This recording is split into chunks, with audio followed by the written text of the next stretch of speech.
Hello mga kalarian, kumusta na kayo? Nandito naman ako para magturo sa inyo kung paano tanggalin yung ads sa phone nyo. Punta tayo dito sa Chrome.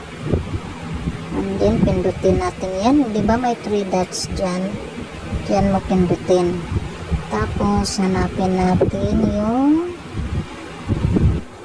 notification. Site settings. Okay, sorry. Tapos, may site settings nga dyan. Then, next is notifications. Kasi dyan, nagno-notify yung mga ads natin. Kaya watch and learn. Nakakatulong to para tanggalin yung mga advertisement na sagabal sa phone natin, diba? Ito, diba? As first. So, ang gagawin natin dyan ay isa lang naman.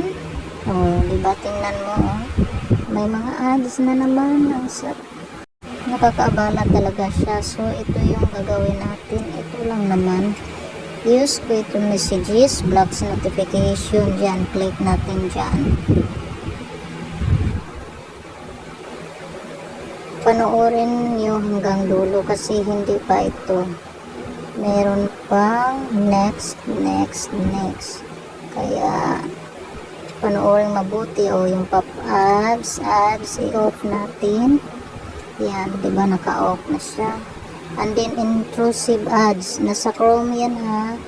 Yung 3 dots doon, tandaan nyo. Diba? Dapat naka i-on pala yan.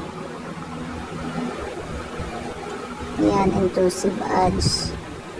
Kasi dapat naka-block. Off pala siya. Sorry na, off pala dyan. Okay. And then, next is dito sa balik tayo, settings mga kalarian. Dyan. Hanapin natin yung Google. Yan. At least nakakalis siya mag-pop-ups ng mga ads. Nandun na. Nasaan na ba yung Google? Okay, this one. Google. Dito tayo sa all services, sa ads. Diba may ads? Reset natin yan. Delete. Reset and delete. Kasi yan yung nakakasagabal sa ating mga phone. Nagbibigay ng mga advertisement. And then, yan. Ito yung pang last apps. Kasi Galaxy G7 ito, kaya dito ako, diba may yan, may box yan na unknown yan. Dapat i-delete natin yan, yung pinakauna, puti yan. I-uninstall natin yan kasi hindi yan part ng ating phone. Yung mga cellphone dito naman, yung dito sa may tutorial din ako dyan kung paano tanggalin yung mga ads sa phone nyo sa next video ko. Pag hindi ako tamarin, sige, tanong-tanong lang kayo. Ayan, diba? Wala nang ads, diba?